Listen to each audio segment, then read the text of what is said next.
UP लेखपाल परीक्षा 2026 को ध्यान में रखते हुए आप लोगों की लगातार डिमांड आ रही थी कि सर नोट्स को आप अच्छे तरीके से करवा रहे हैं, चाहे यूथ की बात कर ले या फिर घटना चक्र की, लेकिन इसमें पीवाईक्यू की भी प्रैक्टिस करवाइए। तो उसको ध्यान में रखते हुए आज के इस वीडियो में हम लोग यूपी ट्रिपलएससी आयोग द्वारा संपूर्ण अध्यायवार सॉल्व पेपर को जो है स्टार्ट करने चल रहे हैं। इस बुक के अंदर आप देख सकते हैं जितने भी जो है एग्ज़ाम हुए हैं यूपी ट्रिपलएससी द्वारा कराए गए हैं, सबको इसके अंदर इंक्लूड किया गया है। सारे पीवाईक्यूज को ऐड किया गया है। लेटेस्ट जो भी आपके एग्जाम हुए हैं वहाँ तक के सारे प्रश्न इसके अंदर ऐड हैं। अगर हम लोग कुल प्रश्नों की बात करें तो इसके अंदर आपका टोटल 84-33 प्रश्न आपके अब तक के पीवाईक्यू के इसमें ऐड किए गए हैं, आपके लेखपाल की परीक्षा के सिलेबस को ध्यान में रखते हुए। ठीक है, तो आज से हम इसकी शुरुआत करने चल रहे हैं। इससे पहले अगर आप चैनल पर नए होंगे या वीडियो को पहली बार फॉलो कर रहे होंगे तो प्लीज़ चैनल को सब्सक्राइब कर लीजिएगा, बेल आइकन को प्रेस कर दीजिएगा। साथ में टेलीग्राम चैनल का लिंक नीचे दिया गया है, उसको जरूर ज्वाइन कर लीजिएगा, क्योंकि वहाँ पर लगातार आपको इंपॉर्टेंट डाटा एंड फैक्ट मिलते रहेंगे आपकी लेखपाल की परीक्षा तक। तो सारी चीज़ें जो है अच्छे से आप रिवाइज कर लेंगे। लास्ट मोमेंट में एग्जाम के एक हफ्ते पहले वो काम बहुत ज़्यादा आपको आने वाला है। ठीक है, बाकी वीडियो के माध्यम से आपको सारी चीज़ें दी ही जा रही हैं और आप लोगों के लिए एक प्लेलिस्ट बना दी गई है यूपी लेखपाल 2026 के नाम से, तो उसी के अंदर सारे कंटेंट ऐड हो रहे हैं। तो जो छात्र नए होंगे उसको फॉलो कर लीजिएगा। ठीक है, और पूरा अच्छे से रिवाइज कर लीजिएगा, क्योंकि सारा डाटा मेरे पास आ रहा है। लोग जो है बहुत ज़्यादा पढ़ रहे हैं, मल्टीपल टाइम्स वीडियो को देख रहे हैं। ठीक है, तो इसलिए कंपटीशन आप हल्के मत लीजिएगा और एक ही सोच रखिएगा कि मुझे जो है अगले 1-2 महीने के अंदर मुझे लेखपाल बनना ही बनना है। मेन टारगेट क्लियर कर लीजिए और लेखपाल बनने की लड़ाई को अपनी चालू कर दीजिए। ये मत सोचिएगा कि कोई पढ़ नहीं रहा। बहुत सारे छात्र जो हैं जो लगातार पढ़ रहे हैं वीडियो को मल्टीपल टाइम्स। किसी भी तरीके से आपको रटना है, चाहे आप खुद से याद करिए, चाहे वीडियो के माध्यम से याद करिए, चाहे ट्रिक से याद करिए, जैसे भी करके ईच एंड एवरी फैक्ट को रटने का प्रयास करिए, उसको रट जाइए पूरी तरीके से। ठीक है, क्योंकि आपको स्कोर 80+ करना है तो ये सारे काम करने पड़ेंगे। ठीक है, तो उसके अंदर चाहे आप कंटेंट की बात करें, पीवाईक्यू की बात करें, प्रैक्टिस की बात करें, हर तरीके से आपको अटैक करना पड़ेगा। और अगर आप हर तरीके से अटैक करेंगे तो इस बार आपकी लेखपाल की नौकरी जो है पक्की होने वाली है और बहुत ही शानदार मौका है। इससे अच्छा मौका आपको मिलने वाला नहीं। तो चलिए स्टार्ट करते हैं। सबसे पहले आज की इस वीडियो में हम लोग पूरा जो इन्वायरमेंट का पीवाईक्यू है, ठीक है, इन्वायरमेंट एंड इकोलॉजी का पूरा उसको हम लोग जो है देखने चल रहे हैं।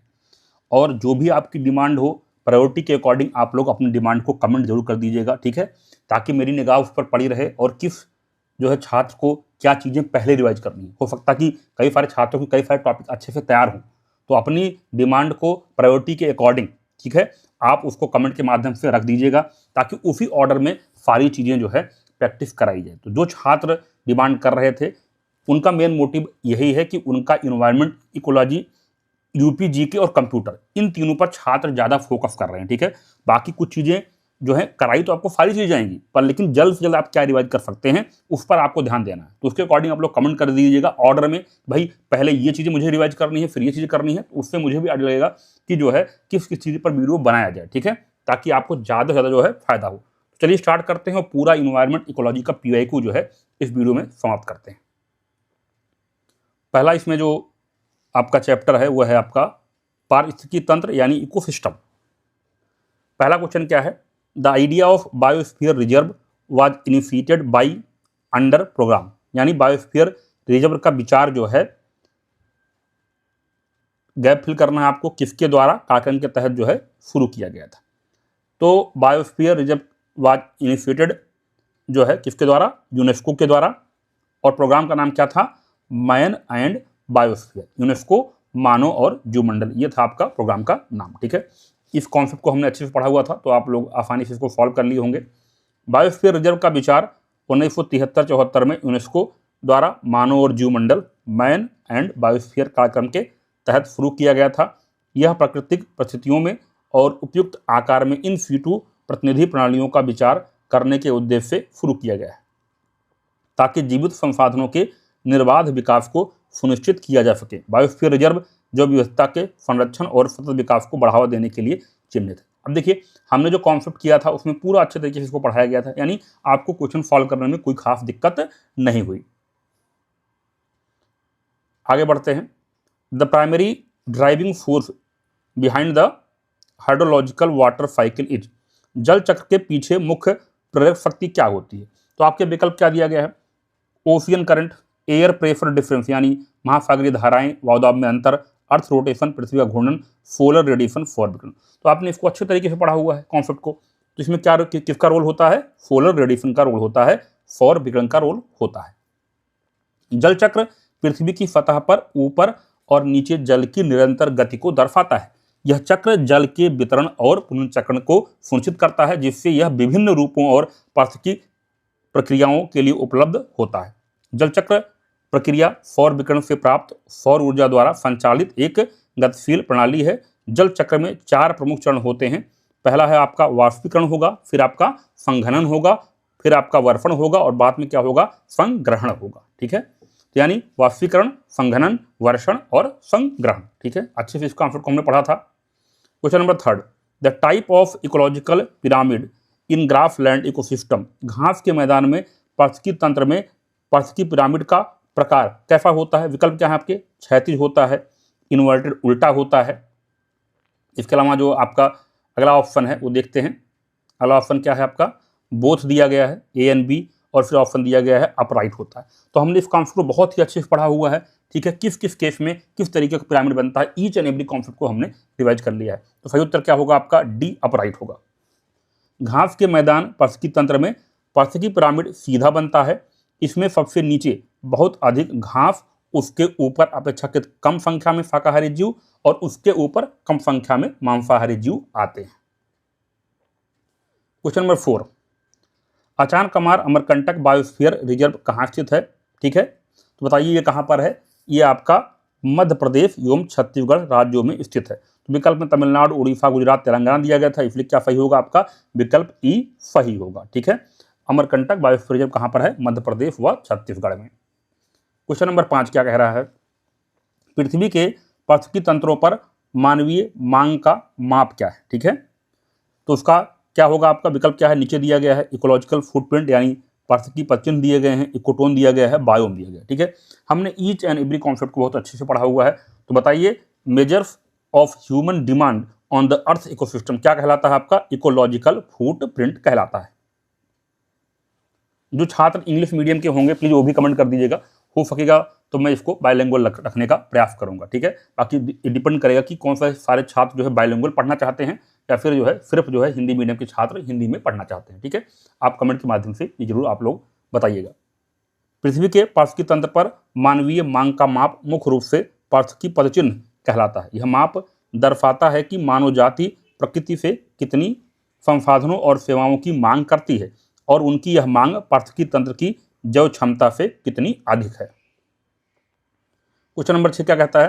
Which of the following organism acts as a decomposers in an ecosystem. निम्नलिखित में से कौन सा जीव पारिस्थितिकी तंत्र में अपघटक के रूप में कार्य करता है? तो आपके विकल्प क्या क्या हैं बताइए। पहला विकल्प है आपका बैक्टीरिया और कवक है, दूसरा है शेर और बाघ है, तीसरा है गाय और भैंस, चौथा है आपके प्लांट्स या पौधे। तो बहुत ही आसान सवाल है, आप लोगों के लिए अच्छे से पढ़ाया गया है। तो क्या होगा आपका? बैक्टीरिया एंड कवक यानी फंगाई।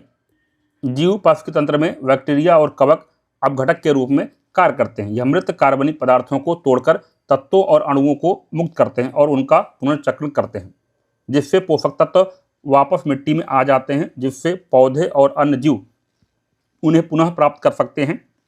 यह प्रक्रिया प्राकृतिक तंत्र में पोषक तत्वों के संतुलन को बनाए रखने के लिए आवश्यक है।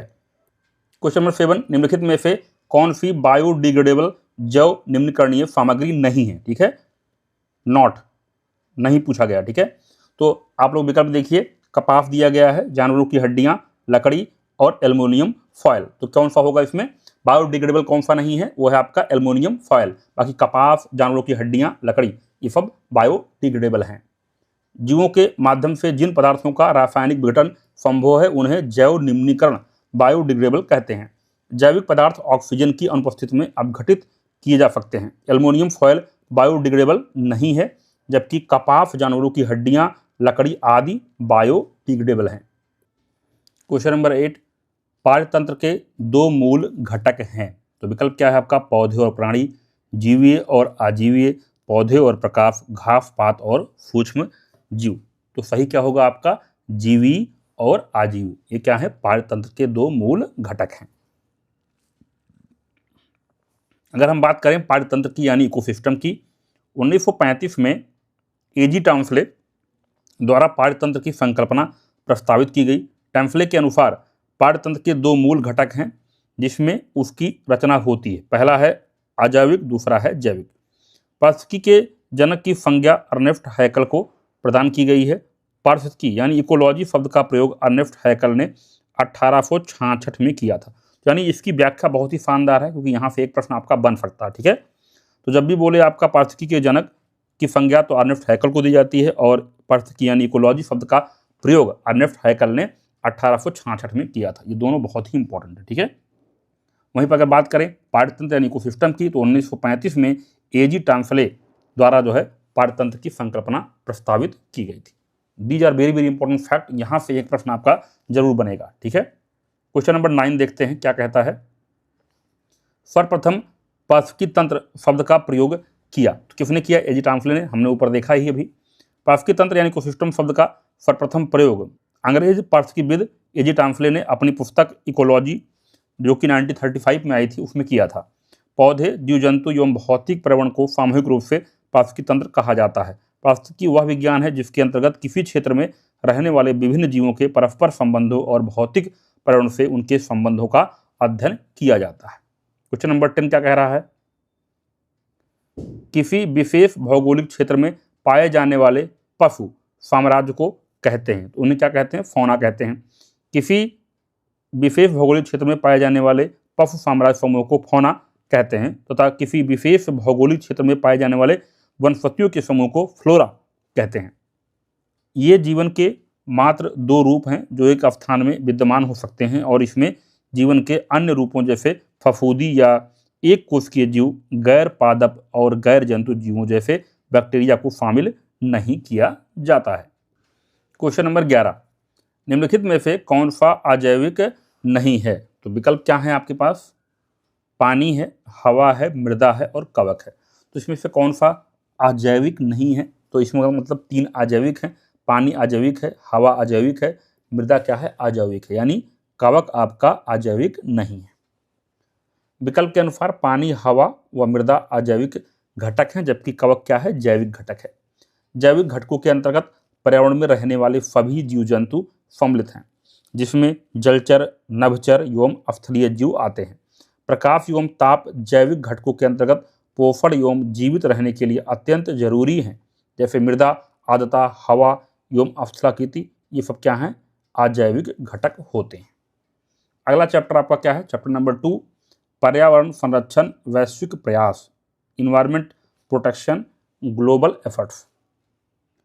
पहला क्वेश्चन क्या है, afforestation process in India was accelerated by the enactment of the forest conservation act of year, यानी कुल मिलाकर किस वर्ष के वन संरक्षण अधिनियम के द्वारा भारत में वन रोपण प्रक्रिया में तेजी आई। तो आपके विकल्प है 1985, 1995, 1990, 1980। सही उत्तर क्या होगा, 1980। भारत में वन रोपण तथा वनों के संरक्षण में तेजी 25 अक्टूबर 1980 के वन संरक्षण अधिनियम से आई। इसके तहत वनों की कटाई को नियंत्रित किया जाता है तथा वनीकरण को बढ़ावा दिया जाता है। क्वेश्चन नंबर 13 क्या कहता है, question number 13, which international summit held in 2023 saw India's active participation in shaping global climate policy, especially concerning the Paris Agreement and climate financing for developing nations। 2023 में आयोजित किस अंतर्राष्ट्रीय शिखर सम्मेलन में वैश्विक जलवायु नीति को आकार देने में भारत की सक्रिय भागीदारी देखी गई, विशेष रूप से पेरिस समझौते और विकासशील देशों के लिए जलवायु वित्त पोषण के संबंध में। तो आपके विकल्प क्या हैं, COP 28 है, COP 26 है, ब्रिक्स समिट 2023 है और G7 समिट 2023 दिया गया। तो सही विकल्प क्या होगा, COP 28 United Nations climate change conference 2023, संयुक्त राष्ट्र जलवायु परिवर्तन सम्मेलन 2023। आइए इसकी व्याख्या देखते हैं। संयुक्त राष्ट्र जलवायु परिवर्तन सम्मेलन 2023 COP 28 संयुक्त अरब अमीरात की अध्यक्षता में 30 नवंबर से 13 दिसंबर 2023 तक दुबई में संपन्न हुआ था। इस सम्मेलन में वैश्विक जलवायु नीति को आकार देने में भारत की सक्रिय भागीदारी रही। भारत ने पेरिस समझौते और विकासशील देशों के लिए जलवायु वित्तपोषण पर विशेष बल दिया है। संयुक्त राष्ट्र जलवायु परिवर्तन सम्मेलन 2025 COP30 ब्राजील के बेलम में संपन्न हुई। Question number 14, when did the biological diversity amendment act 2023 come into force? जैव विविधता संशोधन अधिनियम 2023 कब लागू हुआ? बहुत इंपॉर्टेंट क्वेश्चन है इस बार के लिए, ठीक है, पेट में पूछा गया है। तो आपके विकल्प क्या है? 1 अप्रैल 2024 को, 5 जून 2024 को, 1 फरवरी 2024 को, 1 जनवरी 2024 को। सही विकल्प क्या होगा? 1 अप्रैल 2024 को, ठीक है। जैविक विविधता संशोधन अधिनियम 2023 को 3 अगस्त 2023 को स्वीकृति मिली तथा यह 1 अप्रैल 2024 से जो है लागू हुआ। क्वेश्चन नंबर 15 क्या कहता है? जलवायु परिवर्तन पर राष्ट्रीय कार्य योजना NAPCC की रूपरेखा भारत के प्रधानमंत्री द्वारा वर्ष में जारी की गई थी। तो किस वर्ष जारी की गई थी? 2008 में जारी की गई थी। The national action plan on climate change यानी NAPCC की जो आउटलाइन थी, ये जो है 2008 में प्राइम मिनिस्टर ऑफ इंडिया के द्वारा जारी की गई थी। तो और उस समय जो है प्रधानमंत्री कौन थे? Doctor Manmohan Singh. Question number 16 क्या कहता है? निम्नलिखित में से कौन सा अंतर्राष्ट्रीय महत्व के वेटलैंड्स का सम्मेलन है, यानी convention of wetlands of international importance? तो कौन सा है वो? रामसर कन्वेंशन, ठीक है। रामसर साइट्स की लिस्ट आपको दे दी गई है, ठीक है, उसको आप लोग रिवाइज कर लीजिएगा, ठीक है। लेटेस्ट उसमें जो साइट्स ऐड हुई उनको भी इंक्लूड किया गया है, क्योंकि वहाँ से भी आपका एक प्रश्न बनने का चांस है। रामसर सम्मेलन अंतर्राष्ट्रीय महत्व के वेटलैंड सम्मेलन है। यह एक अंतर सरकारी संधि है जो आज भूमियों के संरक्षण और उनके संसाधनों के समझदारी से उपयोग के लिए निर्मित है। इसे फरवरी 1971 में ईरान के रामसर शहर में अपनाया गया था तथा दिसंबर 1975 में लागू किया गया था। भारत ने 1 फरवरी 1982 को इस संधि को जो है स्वीकार किया। क्वेश्चन नंबर 17 क्या है देखते हैं। निम्नलिखित में से कौन सा देश SAWEN south Asia wild life enforcement network, ठीक है, का सदस्य है? ये आपको पूछा गया है। विकल्प क्या है? ईरान, इराक, अफगानिस्तान, तुर्की। तो सही उत्तर क्या आपका होगा? अफगानिस्तान। दिए गए विकल्पों में अफगानिस्तान देश SAWEN south Asia wild life enforcement network का सदस्य देश है। SAWEN एक क्षेत्रीय अंतर सरकारी संगठन है जो दक्षिण एशियाई देशों के बीच वन्यजीव संरक्षण और अवैध वन्यजीव व्यापार के खिलाफ कानून परिवर्तन को मजबूत करने के लिए स्थापित किया गया है। अगर हम बात करें SAWEN के सदस्य देशों की, तो इसमें कौन कौन आता है? बांग्लादेश है, भूटान है, भारत है, मालदीव है, नेपाल है, श्रीलंका है, अफगानिस्तान है और पाकिस्तान है, ठीक है। तो ये है इसके जो है मेंबर। क्वेश्चन नंबर 18, उस आंदोलन की पहचान करें जो वनों के बारे में आम जनता की जागरूकता का जीवंत उदाहरण है। तो विकल्प क्या है आपके? वन महोत्सव, हरित क्रांति, भारत छोड़ो आंदोलन, चिपको आंदोलन। तो सही उत्तर क्या होगा? चिपको आंदोलन। चिपको आंदोलन वर्ष 1973 में उत्तर प्रदेश के चमोली जिले, अभी कहाँ पर है? उत्तराखंड में है, शुरू एक अहिंसक आंदोलन था। इस आंदोलन के नेतृत्वकर्ता सुंदरलाल बहुगुणा तथा चंडी प्रसाद भट्ट थे। हाल ही में मई 2021 में इस आंदोलन के प्रमुख नेता सुंदरलाल बहुगुणा की कोविड-19 के कारण मृत्यु हो गई। भारत में वनों की सुरक्षा, पर्यावरण सुरक्षा संबंधी अन्य प्रमुख आंदोलन कौन से हैं? एक है आपका बिश्नोई आंदोलन जो कि राजस्थान का है, साइलेंट वैली प्रोजेक्ट ये केरल का है, जंगल बचाओ आंदोलन बिहार का है, अपिक्को आंदोलन कर्नाटक का है, नर्मदा बचाओ आंदोलन गुजरात, मध्य प्रदेश, महाराष्ट्र का है। तो ये मैचिंग में भी आ सकता है, इसलिए बहुत इंपॉर्टेंट है। 19, जैविक संरक्षण में प्रकाशित एक नए अध्ययन के अनुसार किस मुद्दे के कारण कई अनोखे जानवर और पौधे विलुप्त हो जाएंगे? तो आपके विकल्प क्या हैं? मानव पशु संघर्ष, जंगल की आग, ग्रीन हाउस गैस उत्सर्जन, स्थानिक रोग। तो सही विकल्प क्या होगा? ग्रीन हाउस गैस उत्सर्जन की वजह से ऐसा होने वाला है। जैविक संरक्षण यानी बायोलॉजिकल कंजर्वेशन में प्रकाशित एक नए अध्ययन के अनुसार यदि ग्रीन हाउस गैस उत्सर्जन में वृद्धि यानी इंक्रीमेंट जारी रहा तो दुनिया के सबसे खूबसूरत प्राकृतिक स्थल, अद्वितीय जानवर, पौधे क्या होंगे, विलुप्त होने के कगार पर पहुंच जाएंगे। हालांकि पेरिस समझौते के जलवायु लक्ष्यों के भीतर रहना, जिनका उद्देश्य वैश्विक तापमान को 2 डिग्री सेंटीग्रेड के नीचे रखना है, आदर्श रूप से आधार रेखा की तुलना में 1.5 डिग्री सेंटीग्रेड पर अधिकांश प्रजातियों को बचाया जाएगा। क्वेश्चन नंबर 20, चिपको आंदोलन संबंधित है। विकल्प हैं पादप संरक्षण, बाघ परियोजना, पादप प्रजनन से, घड़ियाल परियोजना से। सही विकल्प क्या होगा, पादप संरक्षण से। चिपको आंदोलन की शुरुआत सन 1973 में तत्कालीन उत्तर प्रदेश वर्तमान उत्तराखंड राज्य के चमोली जिले के गोपेश्वर नामक स्थान से हुई थी। इस आंदोलन के प्रणेता श्री चंडी प्रसाद भट्ट थे। यह एक पादप संरक्षण आंदोलन है। इसमें आंदोलनकर्ता पेड़ों से चिपककर उन्हें काटने से बचाते हैं। श्री सुंदरलाल बहुगुणा चिपको आंदोलन से संबंधित थे। इनकी मृत्यु 21 मई 2021 को हो गई। चिपको आंदोलन की एक मुख्य बात यह थी कि इसमें स्त्रियों ने भारी संख्या में भाग लिया था। क्वेश्चन नंबर 21, एक अंतर्राष्ट्रीय आंदोलन जिसका उद्देश्य पर्यावरण की समस्या से संबंध होकर विश्व को बचाना है, कौन सा है? तो आंदोलन है आपका ग्रीन पीस। ग्रीन पीस पर्यावरण संरक्षण से संबंधित एक अंतर्राष्ट्रीय आंदोलन है जिसका प्रमुख उद्देश्य पर्यावरण की समस्या से संबंध होकर विश्व को बचाना है। इसकी स्थापना वर्ष 1971 में कनाडा के वैंकूवर में की गई थी। प्रारंभ में इसका उद्देश्य अमेरिका द्वारा अलास्का में किए जाने वाले नाभिकीय परीक्षण का विरोध करना था। ग्रीन पीस का वर्तमान अंतर्राष्ट्रीय मुख्यालय एम्स्टर्डम, नीदरलैंड में स्थित है। ग्रीन पीस इंडिया की स्थापना मई 2001 में हुई थी। इसका मुख्यालय बेंगलुरु, कर्नाटक में स्थित है। चैप्टर नंबर 3, राष्ट्रीय उद्यान तथा वन्य जीव अभ्यारण्य, national park and wildlife sanctuary. The Sariska tiger reserve is in the state of. Sariska tiger reserve किस राज्य में है? तो ये कहाँ पर है आपका? राजस्थान में है। ठीक है, इसको हमने अच्छे से पढ़ा हुआ है। फरिश्का टाइगर रिजर्व राजस्थान के अलवर जिले में है। यह अरावली पर्वत श्रृंखला से घिरा हुआ है। वर्ष 1955 में यह वन्यजीव अभ्यारण्य तथा वर्ष 1978-79 में इसे बाघ अभ्यारण्य घोषित किया गया। नागार्जुन सागर श्रीशैलम टाइगर रिजर्व भारत का सबसे बड़ा टाइगर रिजर्व है। यह आंध्र प्रदेश में स्थित है। Very very important fact. Question number 23, which of the following country has highest tiger population in the world. निम्नलिखित में से किस देश में दुनिया की सबसे अधिक बाघों की आबादी है?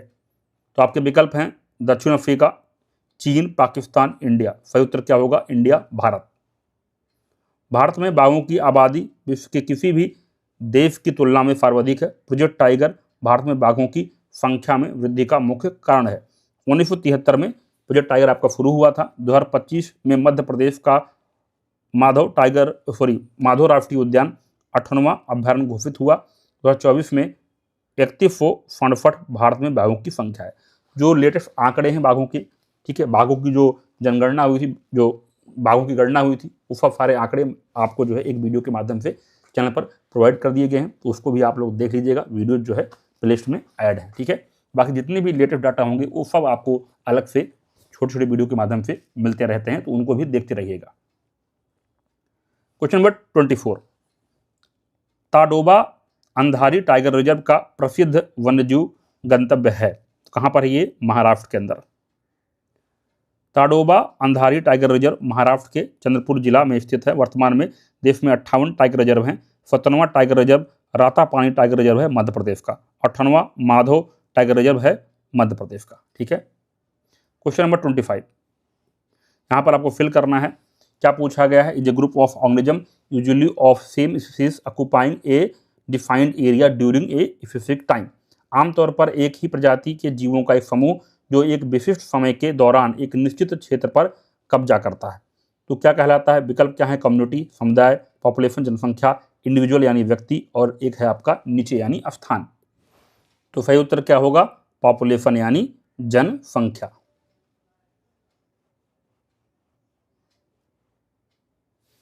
जनसंख्या आमतौर पर एक ही प्रजाति के जीवों का एक समूह है जो एक विशिष्ट समय के दौरान एक निश्चित भौगोलिक क्षेत्र में रहने वाले लोगों की संख्या का माप जनसंख्या घनत्व कहलाता है। अगला क्वेश्चन है आपका, award given for significant contribution for wild life protection is. वन्य जीवन सुरक्षा में महत्वपूर्ण योगदान के लिए दिया जाने वाला पुरस्कार कौन सा? तो विकल्प क्या है आपके पास? एक है नेहा सहगल पुरस्कार, एक है मेधा पाटकर पुरस्कार, एक है अमृता देवी बिश्नोई पुरस्कार, एक है माही गिल पुरस्कार। तो सही उत्तर क्या होगा? अमृता देवी बिश्नोई पुरस्कार। अमृता देवी बिश्नोई वन्यजीव पुरस्कार भारत सरकार द्वारा वन्यजीव संरक्षण में महत्वपूर्ण योगदान के लिए दिया जाने वाला राष्ट्रीय पुरस्कार है। इसे 2001 में शुरू किया गया था। 2024-25 में अमृता देवी बिश्नोई पुरस्कार डॉक्टर गौरी शंकर और गोविंद भारद्वाज को दिया गया। क्वेश्चन नंबर 27, ऐसी प्रजातियां जिनकी उपस्थिति अन्य प्रजातियों के समूह की उपस्थिति को इंगित करती है और जिनकी अनुपस्थिति प्रजातियों के उस पूरे समूह की कमी को इंगित करती है, क्या कहलाती है? तो आपके विकल्प क्या हैं? संकेतक प्रजातियां यानी इंडिकेटर स्पीसीज, दूसरा है फ्लैगशिप प्रजातियां, फ्लैगशिप स्पीसीज, अगला है कीस्टोन स्पीसीज, अगला है आपका आधार प्रजातियां, फाउंडेशन स्पीसीज। तो सही उत्तर क्या होगा? इंडिकेटर स्पीसीज यानी संकेतक प्रजातियां। ऐसी प्रजातियां जिनकी उपस्थिति अन्य प्रजातियों के समूह की उपस्थिति को इंगित करती है और जिनकी अनुपस्थिति प्रजातियों के उस पूरे समूह की कमी को इंगित करती है, संकेतक प्रजातियां कहलाती हैं। क्वेश्चन नंबर 28, वेदांतंगल पक्षी अभयारण्य कहां पर स्थित है? तो आपके विकल्प है मध्य प्रदेश, तमिलनाडु, आंध्र प्रदेश, केरल। सही उत्तर क्या होगा? तमिलनाडु। वेदांतंगल पक्षी अभयारण्य तमिलनाडु राज्य में स्थित है। यह भारत का सबसे पुराना व सबसे छोटा जल पक्षी अभयारण्य है। इसे 1928 में पक्षी अभयारण्य के रूप में विकसित किया गया था। क्वेश्चन नंबर 29, पक्के बाघ अभयारण्य कहाँ स्थित है? तो आपके विकल्प क्या हैं? मेघालय, बिहार, छत्तीसगढ़, अरुणाचल प्रदेश। सही उत्तर क्या होगा? अरुणाचल प्रदेश।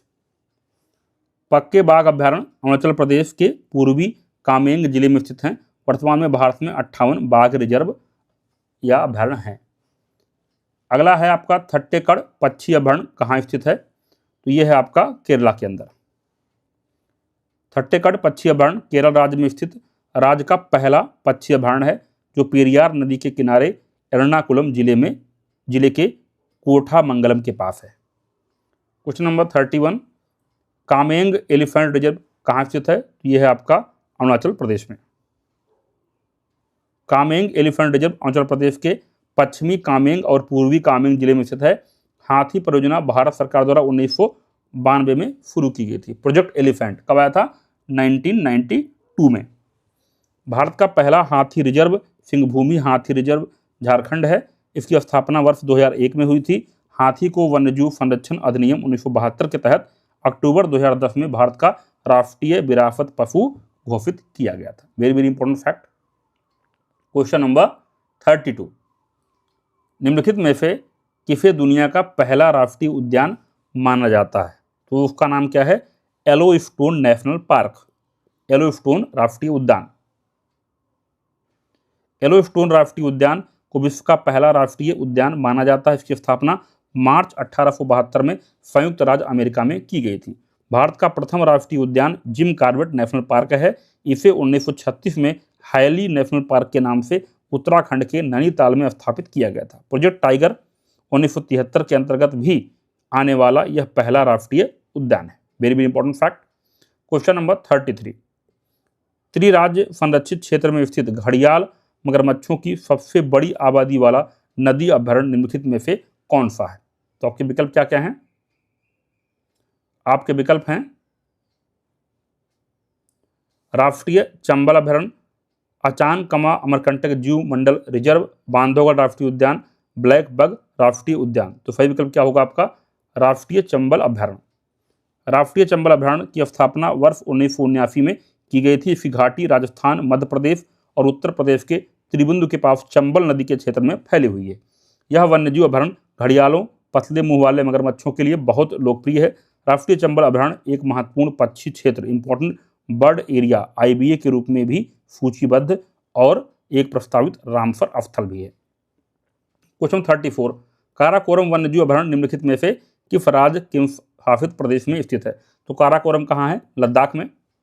काराकोरम वन्यजीव अभयारण्य केंद्र शासित प्रदेश लद्दाख के लेह जिले में काराकोरम रेंज के पूर्वी भाग में स्थित है। यह अभयारण्य चिरू या तिब्बती मृग के प्रवास के लिए अनुकूल स्थल है। क्वेश्चन नंबर 35, निम्नलिखित में से किस राज्य में विश्व का एकमात्र तैरता हुआ राष्ट्रीय उद्यान केबुल लामजाओ राष्ट्रीय उद्यान स्थित है? ये कहाँ पर है? मणिपुर में है। विश्व का एकमात्र तैरता हुआ राष्ट्रीय उद्यान केबुल लामजाओ राष्ट्रीय उद्यान भारत के मणिपुर राज्य की लोकटक झील में दक्षिणी पश्चिमी हिस्से में स्थित है। इस उद्यान का विस्तार 40 वर्ग किलोमीटर में है। केबुल लामजाओ को 1977 में एक राष्ट्रीय उद्यान घोषित किया गया था। कब? 1977 में। Very very important fact. Question number 36, निम्नलिखित में से कौन सा राष्ट्रीय उद्यान एक टाइगर रिजर्व भी है? विकल्प है नंदा देवी, केवलादेव घाना, हेमिस, पन्ना। तो सही उत्तर क्या होगा? पन्ना राष्ट्रीय उद्यान। पन्ना टाइगर रिजर्व भारत का 22वां बाघ अभ्यारण्य है। यह मध्य प्रदेश राज्य के पन्न और छतरपुर जिले में फैला है। इसे 1994 में भारत सरकार द्वारा एक परियोजना टाइगर रिजर्व घोषित किया गया।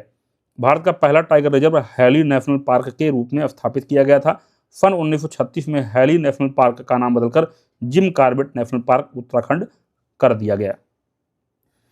क्वेश्चन नंबर 37, सतमालिया हिरण अभ्यारण्य भारत के निम्नलिखित में से किस राज्य केंद्र शासित प्रदेश में स्थित है?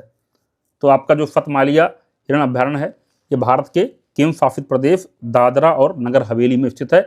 इसमें हिरण की विभिन्न प्रजातियां पाई जाती हैं। इसमें कई अन्य जानवर जैसे सांभर, चीतल आदि की प्रजातियां भी पाई जाती हैं। क्वेश्चन नंबर 38, हाल ही में भारत ने किस देश के साथ चीता के पुनर्परिचय यानी री इंट्रोडक्शन के लिए एक समझौते ज्ञापन पर हस्ताक्षर किए हैं? तो बहुत ही चर्चा में रहा था नामीबिया के साथ। जुलाई 2022 में भारत ने नामीबिया के साथ चीता के पुनर्परिचय के लिए एक समझौते ज्ञापन पर हस्ताक्षर किए हैं। इस समझौते ज्ञापन के तहत वन्यजीव संरक्षण और सतत जैव विविधता उपयोग को प्रोत्साहित करने के लिए पारस्परिक लाभप्रद संबंधों के विकास को दिशा दी जाएगी। भारत में चीता परियोजना को दोबारा शुरू करने का मुख्य उद्देश्य भारत में 1952 में विलुप्त हो चुके चीते की सामूहिक संख्या को बढ़ाना है। कूनो नेशनल पार्क में अफ्रीकी देश नामीबिया से 8 चीते को लाया गया है। क्वेश्चन नंबर 39, बांदीपुर राष्ट्रीय उद्यान भारत के निम्नलिखित राज्यों में से किस राज्य में स्थित है? तो बांदीपुर कहाँ पर है? कर्नाटक में। बांदीपुर नेशनल पार्क की स्थापना प्रोजेक्ट टाइगर के तहत वर्ष 1974 में की गई थी। यह कर्नाटक, तमिलनाडु और केरल राज्यों के त्रिजंक्शन क्षेत्र में स्थित है। यह नीलगिरी बायोस्फीयर रिजर्व का भी हिस्सा है। कर्नाटक में अन्य tiger reserve Bhadra tiger reserve, Nagarhole tiger reserve, Dandeli Anshi tiger reserve तथा बिलगिरी रंगनाथ स्वामी मंदिर टाइगर रिजर्व हैं। क्वेश्चन नंबर 40, किश्तवाड़ राष्ट्रीय उद्यान भारत के निम्नलिखित में से किस राज्य केंद्र शासित प्रदेश में स्थित है? तो किश्तवाड़ कहाँ पर है? जम्मू कश्मीर में। किश्तवाड़ नेशनल पार्क जम्मू कश्मीर राज्य के किश्तवाड़ जिले में चिनाब नदी के समीप अवस्थित है। Dachigam national park, Salim Ali national park, Kazinag national park आदि जम्मू कश्मीर के अन्य नेशनल पार्क हैं। क्वेश्चन नंबर 41, भरतपुर में स्थित पक्षी अभयारण्य राष्ट्रीय उद्यान का नाम क्या है? तो इसका नाम है केवलादेव घाना राष्ट्रीय उद्यान। भरतपुर में स्थित पक्षी अभयारण्य या राष्ट्रीय उद्यान का अन्य नाम केवलादेव घाना राष्ट्रीय उद्यान है। यह राजस्थान के भरतपुर जिले में स्थित है। इसे 10 मार्च 1982 को राष्ट्रीय उद्यान का दर्जा प्रदान किया गया था। यह पक्षी अभयारण्य 2030 से ज़्यादा प्रजातियों के हजारों पक्षियों के लिए एक घर है। घाट प्रभा पक्षी अभयारण्य बेलगाम कर्नाटक में स्थित है। दर्रा राष्ट्रीय अभयारण्य राजस्थान में स्थित है। भैफरोगढ़ अभयारण्य चित्तौड़गढ़ राजस्थान में स्थित है। काजीरंगा राष्ट्रीय उद्यान कहाँ पर स्थित है? तो यह आपका असम के अंदर स्थित है। इसकी व्याख्या में राष्ट्रीय उद्यान और संबंधित राज्य का चार्ट दिया गया है, यह भी इंपॉर्टेंट है। काजीरंगा राष्ट्रीय उद्यान असम में, कान्हा नेशनल पार्क मध्य प्रदेश में, पेरियार नेशनल पार्क केरल में है, सुंदरवन नेशनल पार्क पश्चिम बंगाल में है। क्वेश्चन नंबर 43, भारत में कुल कितने संरक्षित जैवमंडल बायोस्फीयर रिजर्व हैं? तो कितने हैं? 18। भारत में कुल 18 संरक्षित जैवमंडल हैं। जैवमंडल संरक्षित क्षेत्र आनुवंशिक विभिन्नता से संबंधित होते हैं, जिनमें जीवों की आनुवंशिकता को बनाए रखने के लिए उन्हें संरक्षण प्रदान किया जाता है। भारत के प्रमुख जैवमंडल आरक्षित क्षेत्र दिए गए हैं। जैवमंडल रिजर्व यहाँ पर दिया गया है और ये कब इनकी स्थापना हुई थी दिया गया है, ठीक है। जैसे नीलगिरी 1986 में बना, नोकरेक 1988 में, नंदा देवी 1988 में, मानस 1989 में, मन्नार की खाड़ी 1989 में, ग्रेट निकोबार 1989 में, सुंदरवन 1989 में, सिमलीपाल 1994 में, डिब्रू सैखोवा 1997 में, देहांग देबांग 1998 में, पंचमढ़ी 1999 में, कंचनजंगा 2000, अगस्त मलाई 2001, अचान कमार अमरकंटक 2005 में, कच्छ 2008 में, और अगला है आपका शीत रेगिस्तान 2009 में, सेफाचलम पहाड़ियाँ 2010 में, पन्ना सबसे नया है 2011 में। तो पन्ना याद कर लेना, बहुत इंपॉर्टेंट है। क्वेश्चन नंबर 44, दांडेली वन्यजीव अभयारण्य भारत के किस राज्य में स्थित है? ये है आपका कर्नाटक में। दांडेली वन्यजीव अभयारण्य भारत के कर्नाटक राज्य में स्थित है। यह अभयारण्य 866.41 वर्ग किलोमीटर क्षेत्र में फैला हुआ है। यह अभयारण्य पक्षी प्रेमियों का स्वर्ग कहा जाता है, जहां पक्षियों की लगभग 200 प्रजातियां पाई जाती हैं। यहाँ के प्रमुख जीव हॉर्नबिल, चितकबरा, हॉटिल, काला पैंथर, मालावाट गिलहरी, मंट जैक, भौंकने वाली हिरण, हाथी, किंग कोबरा तथा मगरमच्छ आदि हैं। क्वेश्चन नंबर 45, कीथम झील और फुर सरोवर पक्षी अभयारण्य निम्नलिखित में से किस शहर के पास स्थित हैं? तो ये हैं आपके आगरा के पास। कीथम या कीथम झील सिकंदरा से 12 किलोमीटर और आगरा से 20 किलोमीटर दूर स्थित है। कीथम झील के साथ एक पक्षी विहार भी है, जिसे फुर सरोवर पक्षी विहार के नाम से जाना जाता है। इस झील को 2020 में संरक्षित रामसर स्थल के रूप में नामित किया गया है। इस पक्षी विहार में स्थानीय व प्रवासी पक्षियों की 100 से ज़्यादा प्रजातियां हैं। साथ ही 12 प्रजातियों के स्तनपायी और 18 प्रजाति के सरीसृप का भी यह ठिकाना है। क्वेश्चन नंबर 46, इराविकुलम राष्ट्रीय उद्यान किस राज्य में स्थित है? तो यह है आपका केरल में। इराविकुलम राष्ट्रीय उद्यान केरल राज्य के इडुक्की जिले में पश्चिमी घाट में स्थित है, जिसका क्षेत्रफल 97 वर्ग किलोमीटर है। इस राष्ट्रीय उद्यान को केरल में पहला राष्ट्रीय उद्यान और यूनेस्को विश्व धरोहर स्थल का दर्जा दिया गया है। यह उद्यान तितलियों, जानवरों, पक्षियों की अनेक दुर्लभ प्रजातियों के लिए जाना जाता है। यह उद्यान चाय के बागान और साथ ही लहरदार पर्वतों पर धुंध की चादर का एक नज़ारा पेश करता है। क्वेश्चन नंबर 47, थट्टेकड़ पक्षी अभयारण्य कहाँ स्थित है? तो यह है आपका केरल में। थट्टेकड़ पक्षी अभयारण्य कोठमंगलम केरल में स्थित है। यह प्रसिद्ध पक्षी अभयारण्य एर्नाकुलम जिले में स्थित है। इसकी स्थापना सन 1983 में की गई थी और इसका जो एरिया है 25.16 वर्ग किलोमीटर। इस अभयारण्य को भारत का सबसे आकर्षक पक्षी अभयारण्य में से एक माना जाता है। यह अभयारण्य भारत के पक्षी विज्ञानी डॉक्टर सलीम अली द्वारा स्थापित किया गया था। क्वेश्चन नंबर 48, भद्रा वन्यजीव अभयारण्य किस राज्य में स्थित है? तो हमने अभी रिवाइज किया था, कर्नाटक में। भद्रा वन्यजीव अभयारण्य भारत के कर्नाटक राज्य के चिकमगलूर जिले में स्थित है। बाघ के लिए संरक्षित है ये। भारत के कुछ प्रमुख वन्यजीव अभयारण्य उनसे संबंधित राज्य नीचे दिया गया है, इसको याद कर लीजिएगा, वेरी वेरी इंपॉर्टेंट चार्ट।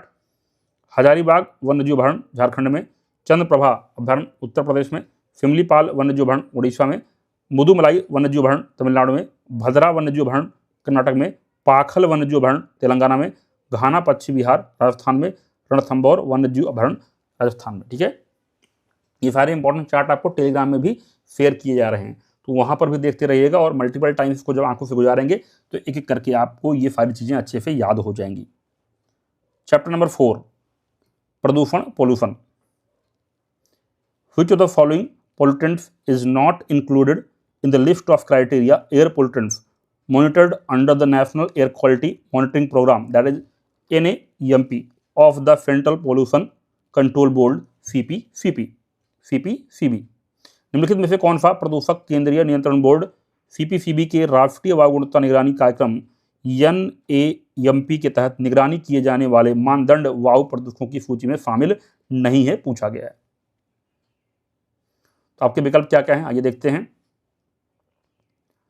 पहला है आपका ammonia NH3, sulphur dioxide SO2, nitrogen dioxide NO2, particulate matter PM10, none of the above. सही उत्तर क्या होगा? PM10। वायु गुणवत्ता सूचकांक 8 मुख्य प्रदूषकों के आधार पर बनाया जाता है। PM 2.5, PM10, PB lead, NH3 ammonia, SO2 sulphur dioxide, sulphur dioxide, O3 ozone, CO carbon monoxide एवं NO2 नाइट्रोजन डाइऑक्साइड। अगर इसकी व्याख्या को ध्यान से समझा जाए तो इसका जो उत्तर होना चाहिए वो ई होना चाहिए, नन ऑफ द एबव होना चाहिए। फॉर योर क्लियरिटी 2-3 चीज़ों पे हमें अच्छे से समझना पड़ेगा।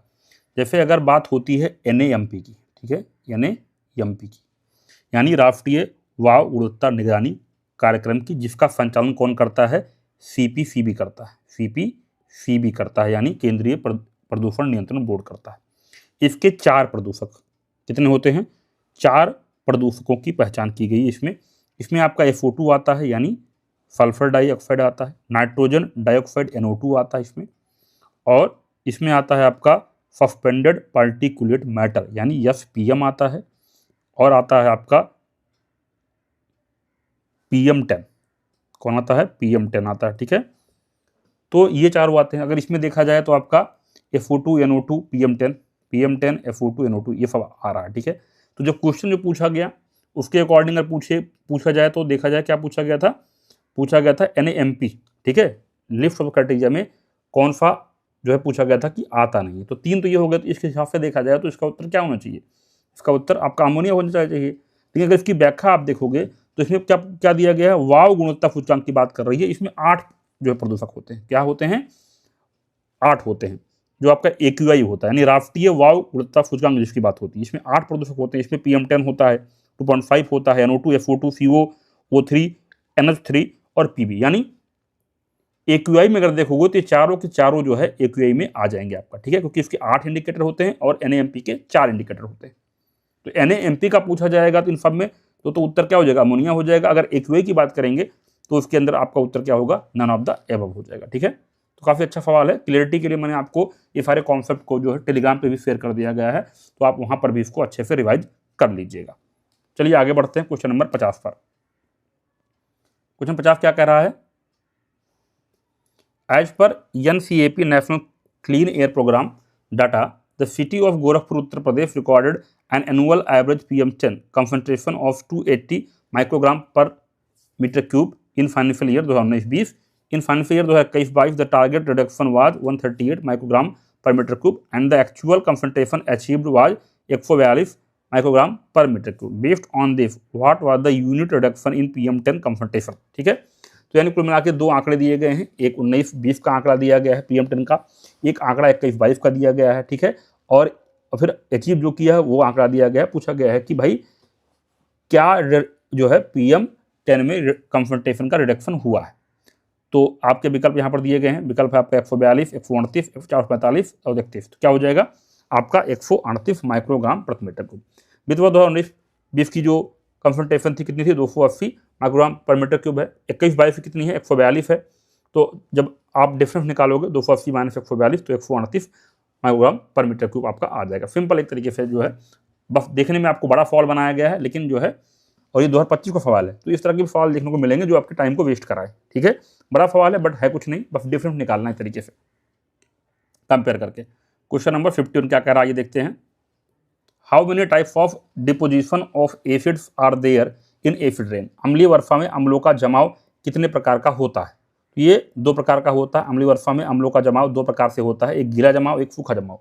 गीला जमाव तब होता है जब सल्फ्यूरिक और नाइट्रिक अम्ल बाल्दों में शामिल होकर बारिश, बर्फ या कोहरे के रूप में जमीन पर गिरते हैं, तथा सूखा जमाव तब होता है जब एसिड सीधे हवा में मौजूद रहकर जमीन, पौधों या अन्य सतहों पर जमा हो जाते हैं। क्वेश्चन नंबर 52 क्या कहता है?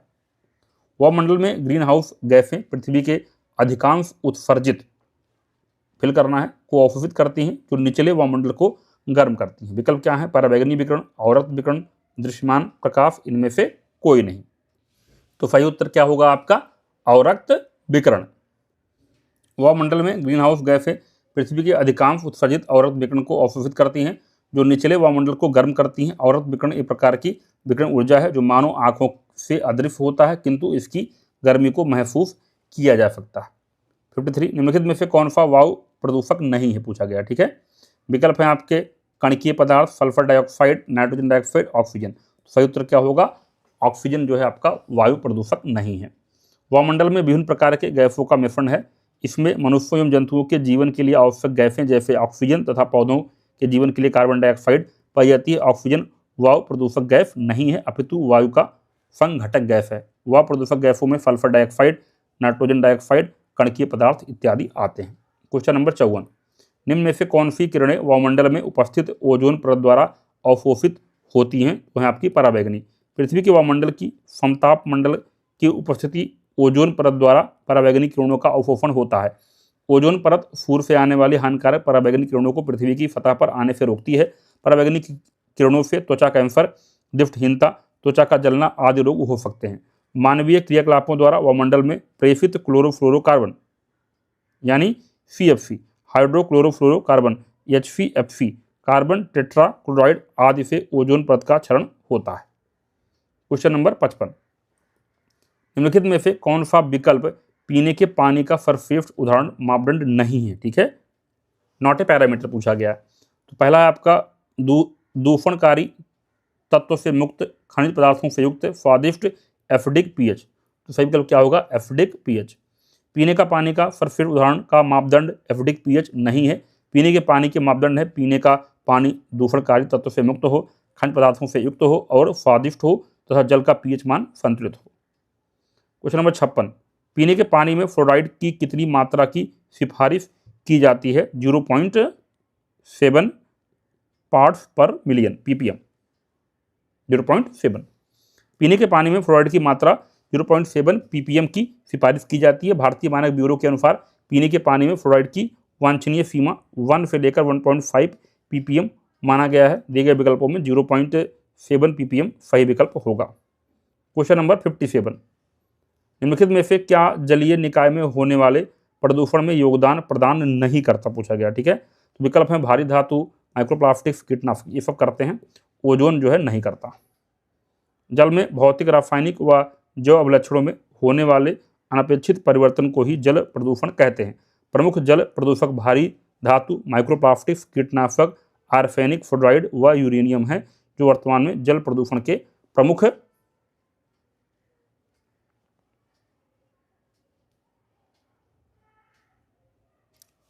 कारण है, जबकि ओजोन जल प्रदूषण का कारण नहीं है। जल प्रदूषण से होने वाली प्रमुख बीमारियां ब्लैक फुट, त्वचा का कैंसर, डायरिया, टाइफाइड, अतिसार, हैजा, हेपेटाइटिस, पीलिया, कुबड़ पीठ आदि है। जल प्रदूषण को कम करने व जल संरक्षण के लिए रियो डी जेनेरियो में 1992 में आयोजित संयुक्त राष्ट्र की पर्यावरण व विकास बैठक में स्वच्छ जल हेतु एक अंतर्राष्ट्रीय दिवस मनाने का निर्णय लिया गया और 22 मार्च को प्रतिवर्ष विश्व जल संरक्षण दिवस के रूप में मनाया जाता है। कब मनाया जाता है? विश्व जल संरक्षण दिवस के रूप में 22 मार्च को प्रतिवर्ष। क्वेश्चन नंबर 58, वनों की कमी, नगरीकरण और प्रदूषण का बढ़ना सभी निम्नलिखित में से किस कारण से हैं? आबादी बढ़ना।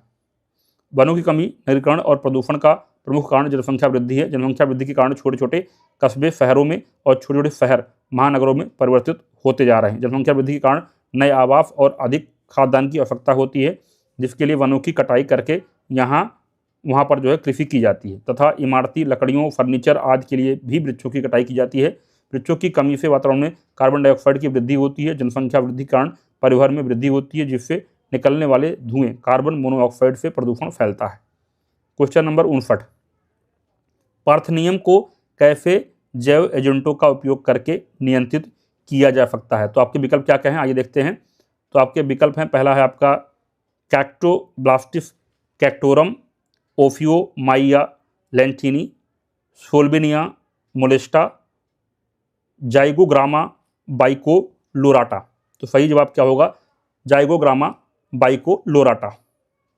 पार्थेनियम को जाइगोग्रामा बाइकोलोराटा एजेंटों का प्रयोग करके नियंत्रित किया जाता है। पार्थेनियम या गाजर घास आयातित गेहूं के साथ आने वाली प्रजाति है, जो परागकण एलर्जी का कारक होती है। गाजर जैसे दिखने के कारण इसे गाजर घास के नाम से जाना जाता है।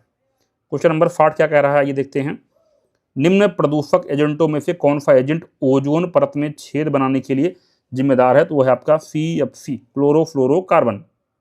वायुमंडल में विद्यमान ओजोन परत सूर्य से आने वाली हानिकारक पराबैंगनी किरणों को रोकने का कार्य करती है। इससे पृथ्वी पर जीवन की सुरक्षा होती है। ओजोन परत में छेद बनाने के लिए जिम्मेदार गैसें CFC, halogens, nitrous oxide, N2O, trichloroethylene, halon 1211, 1301 इत्यादि। ओजोन परत मुख्य रूप से समताप मंडल स्ट्रेटोस्फीयर में पाई जाती है। कई बार पूछा गया, ठीक है। कहाँ है ओजोन परत? समताप मंडल में है, स्ट्रेटोस्फीयर में है। क्वेश्चन नंबर 61, खतरनाक कचरों में पाए जाने वाले 2 रासायनिक पदार्थों के प्रत्यक्ष प्रभाव के फलस्वरूप मृत्यु हो जाती है, वह 2 पदार्थ कौन से हैं?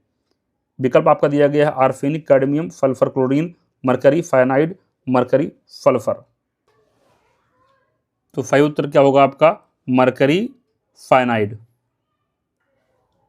खतरनाक कचरों में पाए जाने वाले 2 रासायनिक पदार्थ मरकरी Hg व साइनाइड हैं, जिनके प्रत्यक्ष प्रभाव के फलस्वरूप मृत्यु हो जाती है। पारा Hg मरकरी पानी में घुलकर मिथाइल मरकरी बनाती है। पारा वाष्प में घुलकर सांस लेने में परेशानी करता है। थर्मामीटर, बैरोमीटर आदि बनाने में पारे का प्रयोग होता है। क्वेश्चन नंबर 62, निम्नलिखित में से कौन सा विकल्प मीथेन के उत्सर्जन का स्रोत नहीं है पूछा गया, ठीक है, नॉट सोर्स पूछा गया है। तो पशुधन है, गन्ने के खेत हैं, धान के खेत हैं, लेकिन मोटर वाहन नहीं है।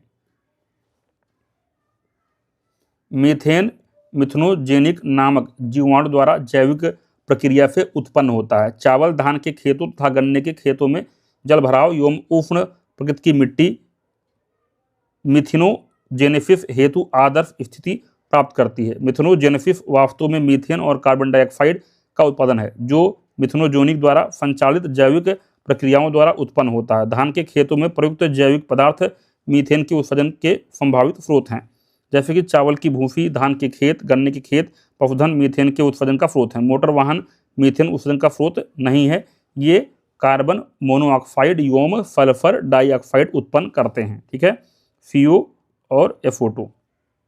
क्वेश्चन नंबर 63, फ्लाई ऐश क्या है? ऐश के लघु कण। फ्लाई ऐश सूक्ष्म पाउडर होता है जो वायु के साथ दूर तक यात्रा करता है। इसका उत्सर्जन मुख्यतः कोयला आधारित ताप विद्युत घरों से होता है। फ्लाई ऐश कणों का निर्माण aluminium silicate, silicon dioxide SiO2, calcium oxide CaO आदि से होता है। इसमें फीफा, आर्सेनिक, कोबाल्ट एवं कॉपर जैसी जहरीली भारी धातुओं के कण होते हैं। यदि फ्लाई ऐश का ठीक से अभिग्रहण न किया जाए तो यह जीवों में श्वसन तंत्र के रोग उत्पन्न करती है। क्वेश्चन नंबर 64, ताजमहल को किसके प्रभाव का खतरा है? FO2।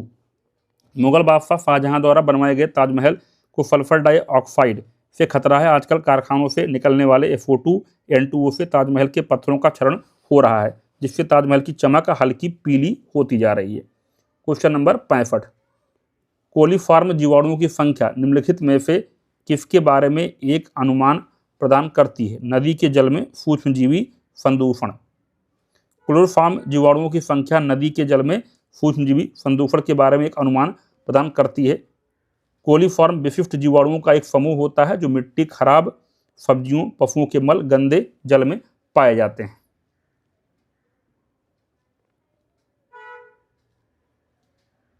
क्वेश्चन नंबर 66, भूक्षरण किसके द्वारा रोका जा सकता है? तो सही जवाब होगा वनारोपण से। मृदा अपरदन या भूक्षरण का अर्थ है मृदा कणों का किसी बाह्य कारणों जैसे तेज हवा, वर्षा द्वारा मिट्टी का स्थानांतरण होना। मृदा क्षरण अधिकतर मृदा उर्वरता का ह्रास करता है। मृदा अपरदन को रोकने के निम्न उपाय क्या हैं? वनारोपण करिए, समोच्च जुताई करिए और पट्टीदार खेती करिए। चैप्टर नंबर 5 क्या है? हरित गृह प्रभाव, जलवायु परिवर्तन, green house effect, climate change. Question क्या कहता है? Which of the following gases does not contribute significantly to the green house effect. निम्नलिखित में से कौन सी ग्रीन हाउस प्रभाव में महत्वपूर्ण योगदान नहीं देती है? ठीक है, नॉट कंट्रीब्यूट पूछा गया है। विकल्प क्या है? Methane, carbon dioxide, oxygen, nitrous oxide. तो मीथेन तो है ही, कार्बन डाइऑक्साइड भी करती है, नाइट्रस ऑक्साइड भी करती है, कौन नहीं करता? ऑक्सीजन नहीं करता। दिए गए विकल्पों में ऑक्सीजन क्या गैस क्या है? ग्रीन हाउस गैस में अपना योगदान नहीं करती। अगला क्वेश्चन क्या है? The gas which is largely responsible for the green house effect is. हरित गृह प्रभाव के लिए मुख्य रूप से जिम्मेदार गैस कौन सी है? विकल्प क्या है आपके? कार्बन डाइऑक्साइड है, नाइट्रोजन है, क्लोरोफ्लोरोकार्बन है, मीथेन। तो मुख्य रूप से क्या होगा? Carbon dioxide. हरित गृह प्रभाव के लिए कार्बन डाइऑक्साइड CO2 गैस मुख्य रूप से जिम्मेदार है। वायुमंडल में मौजूद गैसें पृथ्वी से प्रवर्तित होने वाली किरणों को रोक लेती हैं। इससे विकिरण वायुमंडल में फंस जाता है और वायुमंडल गर्म हो जाता है। इसे ही हरित गृह प्रभाव कहते हैं। हरित गृह प्रभाव के लिए जिम्मेदार अन्य गैसें methane, CH4, nitrous oxide, N2O, chlorofluorocarbon, CFC आदि हैं। क्वेश्चन नंबर 69, कौन सा स्टील उन प्रक्रियाओं के माध्यम से उत्पादित किया जाता है जो कार्बन डाइऑक्साइड का उत्सर्जन नहीं करते हैं? अनिवार्य रूप से स्टील उत्पादन में हाइड्रोजन को अपचायक, ऑक्सीजन को हटाने वाला के रूप में प्रयोग करना है। विकल्प क्या है? ग्रीन स्टील, पीला स्टील, इनवार स्टील, लाल स्टील। तो सही जवाब क्या होगा आपका? Green steel. ग्रीन स्टील का आशय जीवाश्म ईंधन के उपयोग के बिना इस्पात के निर्माण से है। इसका निर्माण कोयला गैसीकरण या बिजली जैसे कम कार्बन ऊर्जा स्रोतों का उपयोग करके किया जाता है। यह अंततः ग्रीन हाउस गैस उत्सर्जन को कम करता है तथा लागत में कटौती करता है। क्वेश्चन नंबर 70, ग्लोबल वार्मिंग का अपेक्षित परिणाम क्या होता है? तटीय रेखा में परिवर्तन हो जाएगा, समुद्र के स्तर में वृद्धि होगी, फसल पैटर्न में परिवर्तन हो जाएगा, यानी सभी के सभी। वायुमंडल में ग्रीन हाउस गैसों methane, carbon dioxide oxide chlorofluorocarbon के बढ़ने के कारण पृथ्वी के औसत तापमान में होने वाली बढ़ोतरी को ग्लोबल वार्मिंग कहा जाता है। इसकी वजह से जलवायु परिवर्तन होता है। इसके अपेक्षित परिणाम क्या हैं? समुद्र के स्तर में वृद्धि होगी, तटीय रेखा में परिवर्तन होगा, फसल पैटर्न में परिवर्तन होगा, वर्षा तथा सूखा होगा, घटती हिमरेखा और पिघलते ग्लेशियर आदि। क्वेश्चन 71, निम्नलिखित में से कौन सी ग्रीन हाउस गैसें हैं? मीथेन विकल्प में दिया गया है, ओजोन है, कार्बन डाइऑक्साइड है, ऑल दिया गया है, यानी सभी हैं।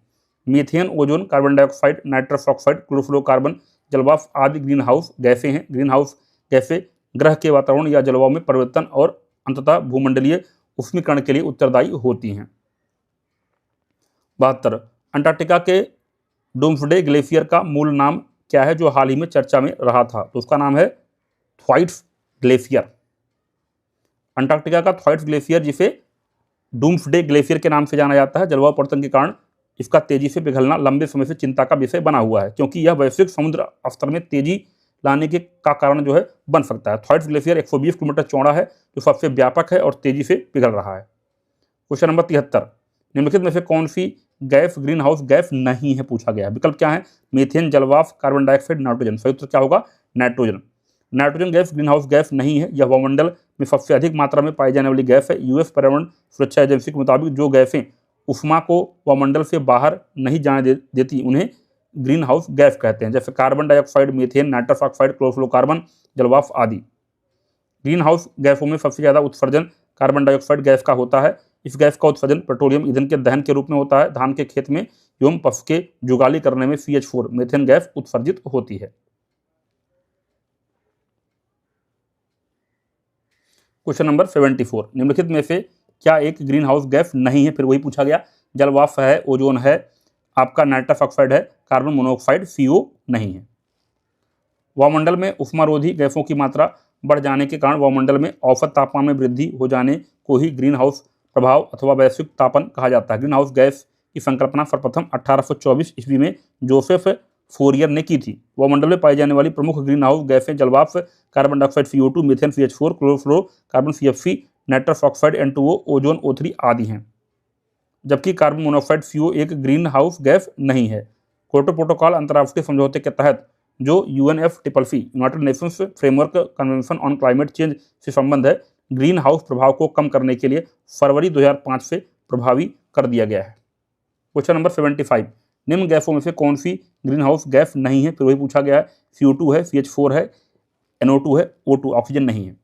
ऑक्सीजन O2 को ग्रीन हाउस गैसों की श्रेणी में नहीं रखा जाता। ग्रीन हाउस प्रभाव एक प्राकृतिक प्रक्रिया है जिसके द्वारा किसी ग्रह या उपग्रह के वातावरण में मौजूद कुछ गैसें उस ग्रह उपग्रह के वातावरण के ताप को अपेक्षाकृत बढ़ाने में मदद करती हैं। विश्वव्यापी ताप वृद्धि के पीछे मुख्यतः कार्बन डाइऑक्साइड CO2 गैस जिम्मेदार है, जिसे ग्रीन हाउस गैस कहा जाता है। प्रमुख ग्रीन हाउस गैसें कौन सी हैं? जलवाष्प है, CO2 है, CH4 है, N2O है, O3 है। क्वेश्चन नंबर 76 क्या कह रहा है, आइए देखते हैं। यहाँ पर आपको फिल करना है। कृषि के ग्रीन हाउस का एक तरीका जहाँ उन्नत ग्रीन हाउस प्रौद्योगिकी जैसे कि हाइड्रोपोनिक्स और एयरोपोनिक्स का उपयोग करके शहरों में बहुमंजिला इमारतों के अंदर वाणिज्यिक रूप से व्यवहार फसलों की खेती की जाती है। तो क्या कहलाती है? जैविक खेती, हाइड्रो कल्चर या रोबोकल्चर या लंबवत खेती। ये होती है आपकी लंबवत खेती। लंबवत खेती यानी वर्टिकल फार्मिंग कृषि के ग्रीन हाउस का एक तरीका है जहां उन्नत ग्रीन हाउस प्रौद्योगिकी जैसे कि हाइड्रोपोनिक्स और एरोपोनिक्स का उपयोग करके शहरों में बहुमंजिली इमारतों के अंदर वाणिज्यिक रूप से व्यवहार फसलों की खेती की जाती है। क्वेश्चन नंबर 77, कृषि क्षेत्र से उत्पन्न होने वाले मीथेन गैस के अतिरिक्त एक मुख्य ग्रीन हाउस गैस क्या है? तो आपके विकल्प क्या दिए गए हैं? Nitrous oxide N2O, ammonia, sulphur dioxide और आपका आर्सेन। सही उत्तर क्या होगा? Nitrous oxide N2O। कृषि क्षेत्र से उत्पन्न होने वाली मीथेन CH4 और नाइट्रस ऑक्साइड N2O गैस है जो ग्रीन हाउस गैस है। भूमि से नाइट्रोजन N2 प्राप्त कर ऑक्सीजन से क्रिया करके N2O गैस बनती है। चैप्टर नंबर 6, विश्व विरासत स्थल world heritage sites. The Ramsar sites Tawa reservation is located in the state of. Ramsar स्थल तवा जलाशय किस राज्य में स्थित है? तो यह है आपका मध्य प्रदेश के अंदर। तवा जलाशय मध्य प्रदेश के नर्मदापुरम जिले के इटारसी में स्थित है। इस जलाशय का निर्माण वर्ष 1978 में हुआ था। इसे वर्ष 2024 में राष्ट्रीय महत्व के रामसर स्थल के रूप में नामित किया गया था। अगला है आपका अलाई दरवाजा किस विश्व विरासत स्थल में है? यह है आपका कुतुब मीनार में। अलाई दरवाजा नई दिल्ली के कुतुब मीनार विश्व विरासत स्थल में स्थित है। इसका निर्माण अलाउद्दीन खिलजी के 1311 ईस्वी के लगभग करवाया गया था। कुतुब मीनार परिसर में कुव्वत उल इस्लाम मस्जिद और इल्तुतमिश का मकबरा भी स्थित है। क्वेश्चन नंबर 80, भारत देश का विश्व धरोहर स्थलों में संख्या के आधार पर कौन सा स्थान है? 7वां। प्रश्नकाल के समय भारत देश का विश्व धरोहर स्थलों में 7वां स्थान था, परंतु वर्तमान में इटली 58, चीन 56, जर्मनी 50, फ्रांस 49, स्पेन 48, भारत 44 के साथ भारत का स्थान क्या हो गया? 6वां हो गया। यूनेस्को यानी संयुक्त राष्ट्र शैक्षिक वैज्ञानिक एवं सांस्कृतिक संगठन है, जिसका गठन 16 नवंबर 1945 को हुआ था। इसका मुख्यालय पेरिस फ्रांस में स्थित है। अगला सेक्शन है आपका पर्यावरण विविध, environment miscellaneous. The national institute of solar energy is headquartered in, राष्ट्रीय सौर ऊर्जा संस्थान का मुख्यालय कहाँ स्थित है? तो यह है आपका गुरुग्राम में। राष्ट्रीय सौर ऊर्जा संस्थान का मुख्यालय हरियाणा के गुड़गांव में है। इसकी स्थापना वर्ष 2013 में हुई थी। यह अक्षय ऊर्जा मंत्रालय भारत सरकार के अधीन स्वायत्तशासी संस्था है। इसका उद्देश्य भारत में सौर ऊर्जा के क्षेत्र में अनुसंधान और विकास करना और सौर ऊर्जा के लिए राष्ट्रीय संसाधन केंद्र के तौर पर काम करना है।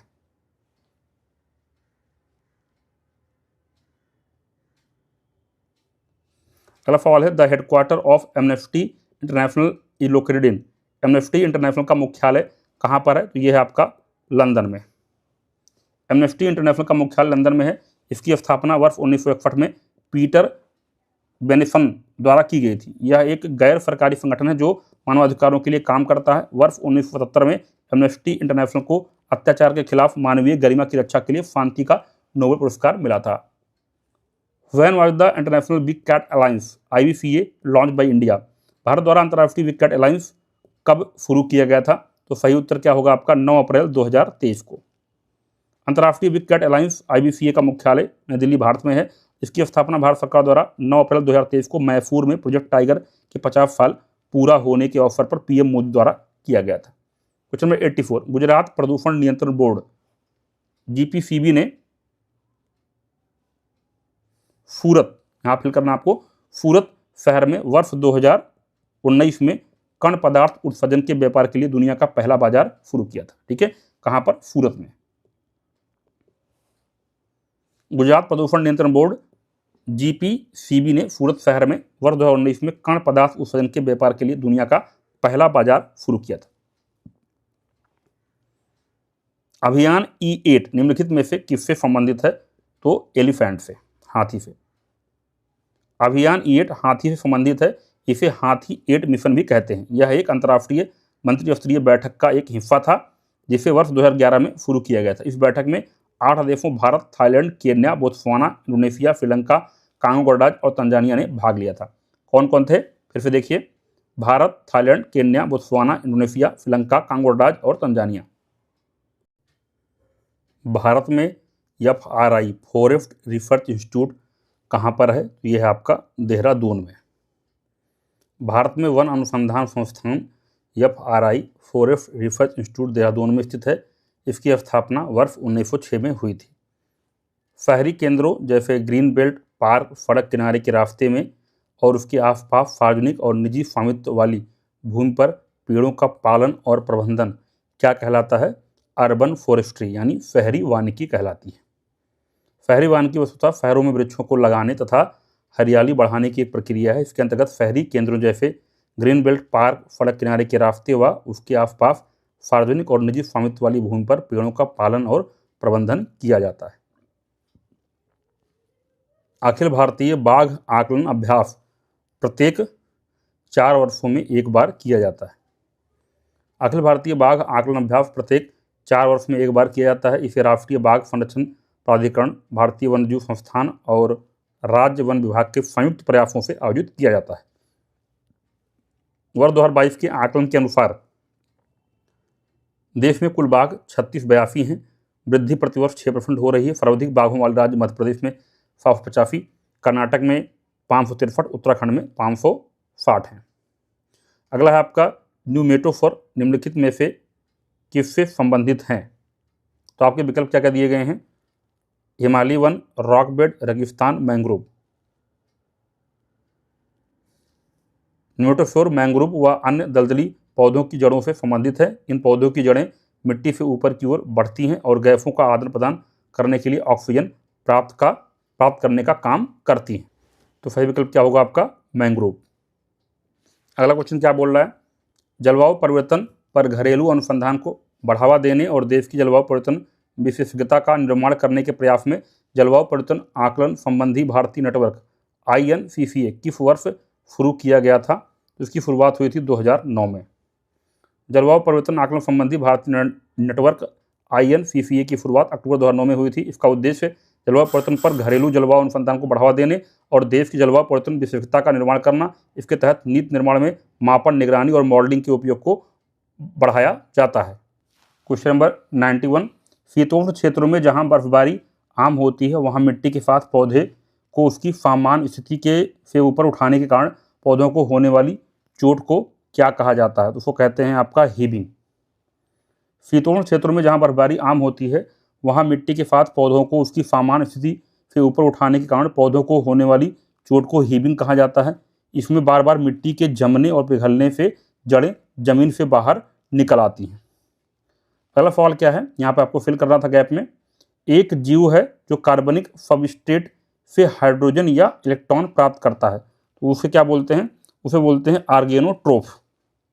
ऑर्गेनोट्रोफ एक प्रकार के जीव हैं जो कार्बनिक सबस्ट्रेट, हाइड्रोजन या इलेक्ट्रॉन ऊर्जा प्राप्त करते हैं।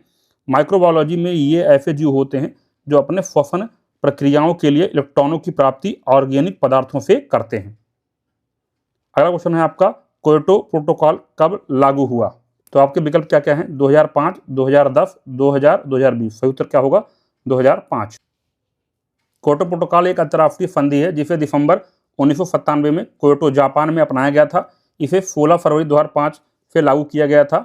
इस प्रोटोकॉल के तहत विकसित देशों को 1990 के स्तर की तुलना में कम से कम 5.2% ग्रीन हाउस गैसों के उत्सर्जन को कम करने का लक्ष्य दिया गया था। अगला क्वेश्चन, ऑक्सीजन की अनुपस्थिति में दहन की प्रक्रिया या ऑक्सीजन के नियंत्रित वातावरण में जलाई गई सामग्री निम्नलिखित में से किससे संबंधित है? तो यह कहलाती है आपका पायरोलिसिस। ऑक्सीजन की अनुपस्थिति में दहन की प्रक्रिया या ऑक्सीजन के नियंत्रित वातावरण में जलाई गई सामग्री पायरोलिसिस से संबंधित है। यह एक थर्मोकेमिकल अपघटन प्रक्रिया है जिसमें कार्बनिक पदार्थों को ऑक्सीजन की अनुपस्थिति में उच्च तापमान पर गर्म किया जाता है। अगला सवाल, जैव विविधता के संरक्षण और इसके लाभों के सतत उपयोग के लिए उचित उपाय करने के लिए वर्ष 1992 में आयोजित ऐतिहासिक जैव विविधता सम्मेलन, पृथ्वी शिखर सम्मेलन कहाँ आयोजित किया गया था? तो इसका आयोजन हुआ था आपका रियो डी जेनेरियो, ब्राजील में। जैव विविधता के संरक्षण और इसके लाभों के सतत उपयोग के लिए उचित उपाय करने के लिए वर्ष 1992 में ऐतिहासिक जैव विविधता सम्मेलन, पृथ्वी शिखर सम्मेलन रियो डी जेनेरियो, ब्राजील में आयोजित किया गया था। इसी सम्मेलन में वैश्विक पर्यावरण सुविधा की स्थापना की गई थी। इस सम्मेलन द्वारा एजेंडा 21 स्थापित किया गया। अगला सवाल है आपका, बायोडायवर्सिटी फाइनेंस इनिशिएटिव बायोफिन किसके साथ सहयोग में है? तो आपके विकल्प क्या क्या दिए गए हैं? पहला ऑप्शन है आपके पास है UNDP है, दूसरा है आपका यूनेस्को, थर्ड ऑप्शन क्या है आपका Food and Agriculture Organization FAO, चौथा है आपका गेट्स फाउंडेशन। तो सही उत्तर क्या होगा आपका UNDP। Biodiversity finance initiative biofin United Nations development programme UNDP के साथ सहयोग में है। इसे UNDP ने ही वर्ष 2012 में शुरू किया था। बायोफिन पहल जैव विविधता संरक्षण और सतत प्रबंधन के लिए वित्त पोषण की चुनौतियों को संबोधित करता है। अगला सवाल क्या है आपका, भारतीय हाथी को कहते हैं? तो भारतीय हाथी जो कहलाती है उसका क्या नाम है? एलिफस मैक्सिमस सब स्पी इंडिकस। भारतीय हाथी का वैज्ञानिक नाम एलिफस मैक्सिमस सब स्पी इंडिकस है। यह एशियाई हाथी एलिफस मैक्सिमस की एक उप प्रजाति है। अगला सवाल, निम्नलिखित में से कौन सा शहर संयुक्त राष्ट्र अधिदेशित FDG सतत विकास लक्ष्यों के स्थानीयकरण को अपनाने वाला पहला भारतीय शहर है? तो ये है आपका भोपाल। भोपाल FDG की प्राप्ति की दिशा में प्रगति की निगरानी करने वाला पहला भारतीय शहर बन गया है। अगला सवाल है, निम्नलिखित में से कौन सा पर्यावरणीय मुद्दों से संबंधित मामलों के शीघ्र निपटान पर ध्यान केंद्रित करता है? यह आपका राष्ट्रीय हरित अधिकरण। राष्ट्रीय हरित अधिकरण पर्यावरणीय मुद्दों से संबंधित मामलों के शीघ्र निपटान पर ध्यान केंद्रित करता है। अगला सवाल है आपका, मॉन्ट्रियल प्रोटोकॉल निम्नलिखित में से किससे संबंधित है? ओजोन परत अवक्षय। मॉन्ट्रियल प्रोटोकॉल ओजोन परत को क्षीण करने वाले पदार्थों के लिए 1987 में अपनाई गई एक अंतर्राष्ट्रीय संधि है। यह ओजोन परत संरक्षण के लिए पारित वियना सम्मेलन के तहत आता है।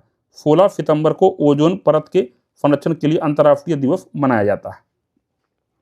अगला सवाल है आपका, भारत सरकार ने 2030 तक ऊर्जा मिश्रण में की हिस्सेदारी 15% तक बढ़ाने का लक्ष्य रखा है। तो आपके विकल्प क्या है? सौर ऊर्जा, जल विद्युत, प्राकृतिक गैस, कोयला। सही उत्तर क्या होगा आपका? प्राकृतिक गैस। भारत सरकार ने वर्ष 2030 तक ऊर्जा मिश्रण में प्राकृतिक गैस की हिस्सेदारी वर्तमान में लगभग 6 से 7% से बढ़ाकर 15% करने का लक्ष्य रखा है। अगला सवाल, जुलाई 2022 में कॉफी बोर्ड ने कॉफी फसलों की जलवायु प्रतिरोधी किस्मों को विकसित करने के लिए किसके साथ एक समझौते ज्ञापन पर हस्ताक्षर किए हैं? तो सही उत्तर होगा इसरो।